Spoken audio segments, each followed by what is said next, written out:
गोरखपुर अजमेर शरीफ दरगाह के गद्दी नशीन और चिश्ती फाउंडेशन के चेयरमैन सैयद सलमान चिश्ती शनिवार को गोरखपुर पहुंचे।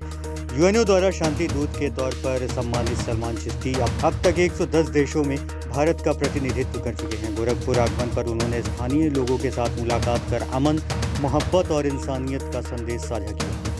मीडिया से बातचीत करते हुए सलमान चिश्ती ने कहा है कि अजमेर शरीफ दरबार का 800 वर्षों से यही पैगाम रहा है कि मोहब्बत सबके लिए, नफरत किसी से नहीं। कश्मीर में हुई हिंसा पर प्रतिक्रिया देते हुए उन्होंने कहा है कि इस्लाम में एक बेगुनाह की हत्या को पूरी इंसानियत का कत्ल माना गया है। कश्मीर में हुआ हमला मानवता पर हमला है, किसी धर्म का इससे कोई वास्ता नहीं। जिन्होंने भी ऐसे जघन्य कृत्य किए हैं वे हैवानियत की राह पर हैं।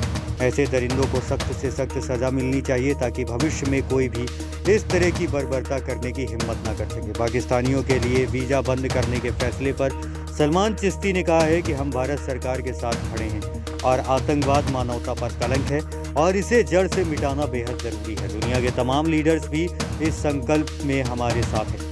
सलमान चिश्ती ने कहा, गोरखपुर के ऐतिहासिक सरजमी से हम फिर यह पैगाम देते हैं कि नाथ संप्रदाय और सूफी संतों की तरह हमें भी एकजुट रहकर देश के दुश्मनों को मुंह तोड़ जवाब देना है। गोरखपुर के तमाम शहरवासियों को 140 करोड़ देशवासियों के साथ हम दुआ करते हैं कि हमारे मुल्क भारत में हमेशा प्यार मोहब्बत की सदाएं बुलंद होती रहें और जो गरीब नवाज अजमेर शरीफ दरबार का जो पैगाम है 800 साल से कि मोहब्बत सबसे और नफ़रत किसी से नहीं, उसी पैगाम को यहाँ पे गोरखपुर के वासियों के साथ साझा करने आए हैं। सबकी दुआएं कबूल हों। अच्छा, मेरा सवाल आपसे ये था हज़रत की कुछ लोग इस वारदात इस हादसे को जो ये घटना आतंकवादियों द्वारा वहाँ पे की गई इसे धर्म से जोड़ने की कोशिश कर रहे हैं, तो मज़हब इस्लाम के बारे में इसके लिए क्या वसूल है? देखें, इस्लाम में कुरान शरीफ में एक आयत है कि एक बेगुनाह इंसान का कत्ल करना ऐसा है कि जैसे पूरी इंसानियत का कत्ल करना।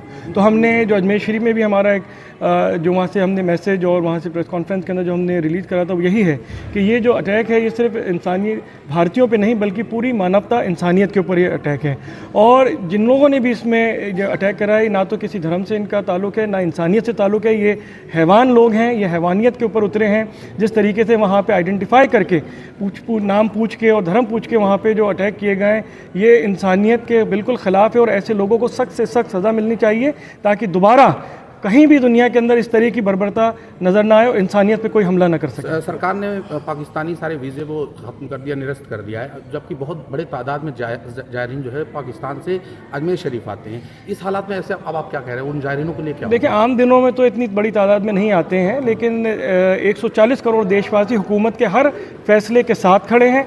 जो भी हुकूमत फ़ैसला लेगी उसके साथ हर भारतीय खड़ा है और दुनिया के लीडर्स भी उसके साथ खड़े हैं, क्योंकि ये दहशतगर्दी मानवता के ऊपर एक ऐसा कलंक है जिसको जड़ से ख़त्म करना बहुत ज़रूरी है। हमारी मौजूदा जो यूथ है, जो हमारी मौजूदा नस्लें और आने वाली जनरेशन्स के लिए इस कलंक को पूरी दुनिया की सरजमी से ख़त्म करना बहुत ज़रूरी है। और भारत में ही इस तरीके से जो आगाज़ किया जा रहा है, मेरे ख्याल से यहाँ से जो हमारे देश की तरफ से आगाज़ हो रहा है पूरी दुनिया से बहुत जल्द आतंकवाद ख़त्म होगा। अच्छा, आपको ऐसा नहीं लगता कि आतंकवाद को और जो जिनकी श्रद्धा है अजमेर शरीफ में या दरगाह में उनको अलग करके देखना चाहिए?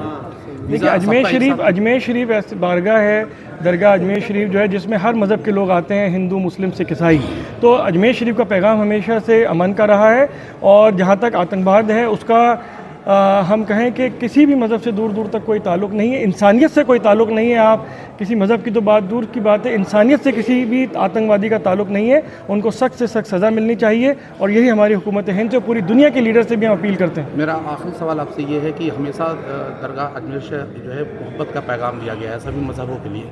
आप क्या ऐसा संदेश जारी करना चाहेंगे कि देश में अमन और चैन बना रहे? तमाम लोग इस तरीकों को लेकर भी तमाम तरह की बयानबाजी कर रहे हैं, तो आपका क्या पैगाम है? देखिए, पैगाम यही है कि 140 करोड़ देशवासी एक साथ एकजुट खड़े हैं। हमारी हुकूमत जो सरकार फैसला लेगी इन ऐसे कामों के ख़िलाफ़ और जो भी ऑर्गेनाइजेशन इसमें लुप्त पाए जाते हैं और पूरी दुनिया के वर्ल्ड लीडर्स हमारे देश के साथ हैं। मेरे ख्याल से तमाम 140 करोड़ देशवासी जो हम कंधे से कंधा मिला के हमारे देश की तरक्की का हिस्सा बन रहे हैं। कुछ ऐसे हमारे दुश्मन देश जो हैं उनको ये तरक्की पसंद नहीं आ रही है, हमें उनको मुंह तोड़ जवाब देना है एक साथ कंधे से कंधा मिला के हमें खड़े रहना है। और कहीं भी कोई भी इस तरीके से अगर सोशल मीडिया पे भारतीयों के अंदर आपस में अगर कोई ऐसे इत्तेफाकी पैदा करने की कोशिश करता है, उन सबको हमें मुंह तोड़ जवाब देना है कि हम एक हैं और एकता के साथ ही हम दहशतगर्दी को ख़त्म करेंगे। यही 140 करोड़ देशवासियों का संकल्प है, यही हमारी भारत सरकार का संकल्प है। ये पैगाम हिंदुस्तान के कोने कोने में जाता है, कश्मीर से कन्याकुमारी तक जितने भी हमारे आध्यात्मिक स्थल हैं। और यहाँ गोरखपुर की सरजमी पे जब हम गोरखनाथ मठ की बात करते हैं या यहाँ पे जो दरगाहें उनकी बात करते हैं, और जब बाबा फरीद की खानका की बात करते हैं, तो तारीख़ में भी हम पढ़ते हैं किस तरीके से जो नाथ संप्रदाय के योगी और सूफी संत एक साथ मिलके आज़ादी के लिए भी हमारे देश के लिए लड़े, और इसके पहले भी एक साथ आध्यात्मिक जो तालीमात है उससे जुड़ते हुए देश के लिए जो भी सेवा करी है वो पूरे मंजर आम पे है। उसी चीज़ को हमें दोहराना है कि हमें कोई भी तोड़ ना सके। हम एक साथ इकट्ठे होकर कंधे से कंधा मिला के देश के साथ खड़े रहें, और जहाँ भी ऐसी आजमाइशें आती हैं, चैलेंजेस आते हैं, उसका मुंह तोड़ जवाब दिया जाए। अच्छा हजरत जो है